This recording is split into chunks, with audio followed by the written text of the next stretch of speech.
So this week I'm driving this beautiful 2025 BMW Z4 or Z4 in the new M40i version with a 3-liter inline 6-cylinder turbocharged engine, good for 382 horsepower. Now, did you guys know that BMW Z4 along with the Toyota Supra is actually built in Austria in Europe? And it's built by a Canadian company called MAGNA, which is an engineering and manufacturing company. And the manufacturing has been outsourced to MAGNA. So both the Supra and the BMW Z4 are built in the exact same line.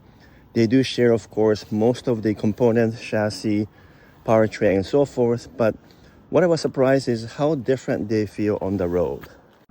I'm usually not a big fan of this matte paint, but this particular one, which is a frozen deep green, looks really fantastic, especially matched to this cognac interior, which is also optional as well.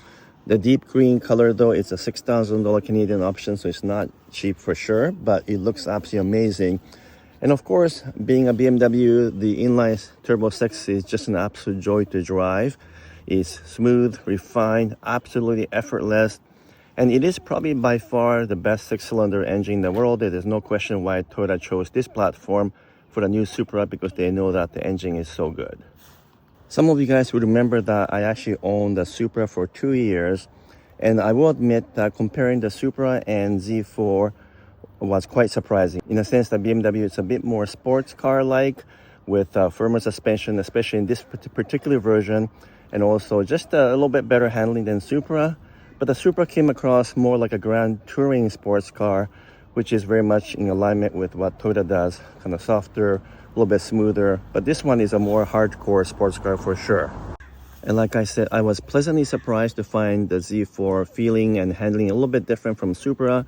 It is definitely a little bit sharper overall, and it's a little bit more stiffer in terms of suspension, because the manual transmission version, which is the model I'm driving, does come with a different calibration for suspension and tuning of the stabilizer bars and so forth. So overall, it does feel stiffer, not quite as refined maybe as a Supra, but definitely closer to being a real sports car, which I'm sure a lot of people would like. Of course, being a convertible, that's the biggest difference between this and a Supra, because Supra only comes in a hardtop coupe. And frankly, I was kind of frustrated with the lack of space in the Supra. Even though I'm not tall, it's hard to get in and out. Whereas, of course, with the Z4, we don't have that problem being a convertible. I know that BMW Z4 and the Supra are likely going to be canceled very soon over the next couple of years, so we might have to say goodbye. But for now, I'm absolutely loving this BMW Z4.